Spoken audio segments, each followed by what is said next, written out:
Hi, I'm Jeff Hoffman. I'm a longtime serial entrepreneur from Priceline.com, Booking.com, Ubid.com. Today I'm the chairman of the Global Entrepreneurship Network, but we're here today to meet Bryan Post. We're going to tell you a little bit about Bryan, his life, his passion, his work, his book. They're all themed together, and they all center around one thing, the size of Bryan's heart, which from the minute I met you, been so impressed that you are all heart, and that's really the root of your story. But Bryan, let's back up a little bit and tell us a little bit about you, your upbringing, where you came from. Okay, well, thank you, Jeff. I was adopted as an infant in a little town in Oklahoma and was raised by two pretty wonderful parents. And I will say that there are a lot of wonderful parents in the world, but that doesn't always correlate to really knowing what it means to raise children, much less to raise children who have a trauma background. And being adopted and being that a part of my expertise, I try to help people understand that adopted children have all experienced trauma. Foster children have all experienced trauma. Well, my parents didn't understand trauma. Did they have other kids? So I had a sister who was a year younger than me who was also adopted. Okay. But related to you or not related before that family? Not biological. Okay. All right, and you were how old when you started to understand that you were adopted and what the decision both sets of parents made? I always grew up knowing I was adopted. Okay. Yeah, from the time I was probably 5 years old. Okay, but for everybody to learn, say just a little something about what that trauma is. So for adopted children, it's the first trauma is just the break from the biological figure. And so that trauma in and of itself can pose a lifelong challenge. That doesn't take into consideration the possibilities of in utero birth traumas. What we don't realize oftentimes is that as early as the 4th week after conception, the fetus can hear. By the 2nd trimester, the fetus can already think. So we don't realize that children live a whole lifetime in utero before they ever come into the world. So there are all kinds of traumas that children experience before they're actually born. And then you take the things that they go through after they've been born. So I want to dig into how that became your passion. So keep going. You grew up in Oklahoma. And what did you study? What was your plan? Give us a little idea of the career path. Well, the thing is, because my parents struggled in understanding myself and understanding my sister, and my sister even more than me, I always say that I had much worse behaviors than my sister, but for whatever reason, her specific kind of behavioral challenge matched out perfectly to their trauma, to their own PTSD, and it created World War III. So I grew up in a home with a lot of violence and a lot of conflict. And I also believe that God made me to do this work. So from my own conception forward, everything that I experienced lined me up to do what I do. And then I ended up going to college on a football scholarship because the only thing I ever wanted to do was play football. And so that got me to college.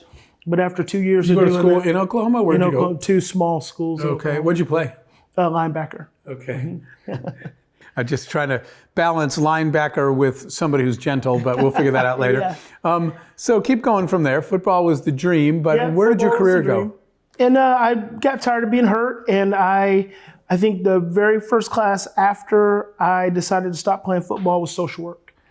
And it was perfect. It was just spoke to me. So you were drawn to that though, just because of what you'd experienced? I didn't even realize it then. Okay. I was drawn to it because I like talking to people, and I like helping people. You're very good at that. You make friends with everybody so fast. That's a really important trait. So keep going from there. Okay. Now that class appealed to you, and you knew it was something you were interested in. What did you do with that? Well, I had 2 really cool professors in college, and they just kind of helped guide me along the way. And when I finished my undergraduate, I didn't know what else I was going to do, so I went to graduate school. I was able to go into an advanced standing program, so it took me a year to get my master's degree. And that was a master's in social work. Okay. And from there, I met my mentor in graduate school who moved me towards the clinical path and working with families and working with kids. All right, so you've always known you were going to work with kids and families. Always. It's the only thing I've ever done. Which is pretty amazing. Did you, during that time, if it's not too sensitive, what relationship did you continue with both your sister and your parents? Well, interestingly about my sister is that she and I never had a relationship until I was about 27 years old. Okay. And at that time, I was traveling around the country, really studying trauma and understanding attachment and bonding and everything she had gone through, everything I'd gone through. And that led to a real coming together for the two of us, where I just understood her deeper and just expressed my remorse for everything she'd gone through. And I always had a great relationship with my parents. I mean, it was even though there was a lot of violence, there's a lot of conflict, there was always love there. And it's always been a guiding principle for who I am as an individual. That's part of that is a decision, right? Literally. You have here one of your, from your institutes, and it says choose love. You chose love, right? Because you had the choice to be bitter and angry during that time, and you chose love. I think that's a really powerful lesson, and we'll come to the book in a few minutes. I mean, the title says it all, From Fear to Love, but obviously that was your guiding principle. So I think people would be surprised to hear that you maintain a good relationship anyway because you chose to. Yeah, 100%. I mean, Tony Robbins actually said once, you can blame your parents for all the bad things that ever happened to you, but then you also have to blame them for the good things. Mm-hmm, right. And my parents were amazing. They lacked, but so do most parents in the world. I mean, it's just the process we go through. I was just fortunate. See, I came up I say came up, meaning came up in my clinical time during the decade of the brain, which was the 90s. So I was fortunate to learn from luminaries, to have studied some amazing works that were coming out. And it all just spoke to who I was at my core and what I believed needed to happen in families. And that was a byproduct of the experience my sister had had. Had my sister had not gone through the struggles that she had gone through, and I witnessed those struggles, and my parents struggled the way they did, I never would have had the insights to think differently about parents and think differently about children and think differently about families. Yeah, it's amazing that parenting, the most important job you'll ever have, is the one there's no training and no qualification for. Not at all. Has always kind of blown me away. You talked to us, a lot of times we have this conflict between the brain and the heart, right? Our brain is seeing something and telling us a message, but our heart won't let us believe or makes us believe, whatever it is. It's interesting to me when you said you were looking at that decade at the studies of the brain. How does that, I just want to hear your thoughts on the brain versus the heart and what you've studied and learned. Well, what we know now is that there's no separation between the two. It's all connected. It's the body-mind system. And the challenge is that when we become stressed, we get cut off from our heart and our brain tries to take over. But the problem is that we're emotional beings. So the moment we become stressed, actually it's the emotion that takes over. And people start trying to think through scenarios, but they're thinking through from a place of stress. One of my favorite quotes is from Joseph Ledoux. He wrote a book called The Emotional Brain. And he says, in times of stress, our thinking becomes confused and distorted, and our short-term memory is suppressed. Yeah. I just love that, because the moment we become stressed, we're not thinking clearly anymore. And then you're not in touch with your heart. And that's one of the single biggest problems, moment to moment, day to day in relationships, is stress. And we get stressed, we move into survival. And I want to talk about your book in just a minute here, but I just recently did an event that Dr. Joe Dispenza, the neuroscientist, and I were the speakers at, and we spent 3 hours after that talking about everything that you said about I was thinking of you while I was sitting with Joe about the relationship and the way we used to separate the brain and the heart and how they're way more connected to everything else inside you now. Well, let's talk about From Fear to Love. Your decision to write a book, what's the book about? What inspired you? It really is a call to the heart for every parent. And it's focused on adopted children. But I believe that there are only two primary emotions, and that's love and fear. And that when we are operating from a place of stress, we're operating from a place of fear. And we all have a choice in any given moment, and we can calm that stress and diminish that fear and move into a space of love. And ultimately, I believe that love is the most powerful healing force in the universe. And when you can access love in any given moment, you can heal any kind of trauma. You can heal any kind of relationship.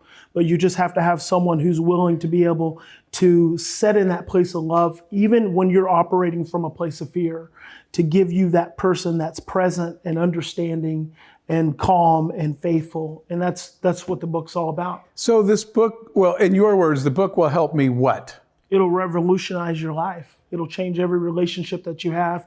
It's amazing. made for parents, but it's really for human relationships. This book will help you see that the most common things that we do in relationships are based in fear. And we don't realize that. We don't realize it because stress and fear is so pervasive. But once you start to gain an awareness of just how much stress and fear play out in day to day, and not even in a malicious way, but just in a normal, you're busy, you got a cup of coffee scalds your tongue, all of a sudden your loved one's trying to talk to you, but you're thinking about 3 other things, and you say, I can't talk to you right now. Well, that kind of stress, that's just day-to-day stress.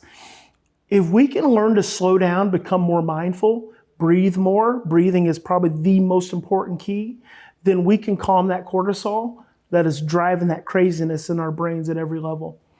So you and I connected immediately around youth. I spent a lot of my time working with kids, and you do. Talk about that. I know that that's your heart, is working with young people, but talk about some of the things you do. You have the Post Institute as well. You and youth. Yeah, so for 20 years, what's interesting about that is that for 20 years, I've been working with kids, almost 25 years. But my main focus is not on the kids.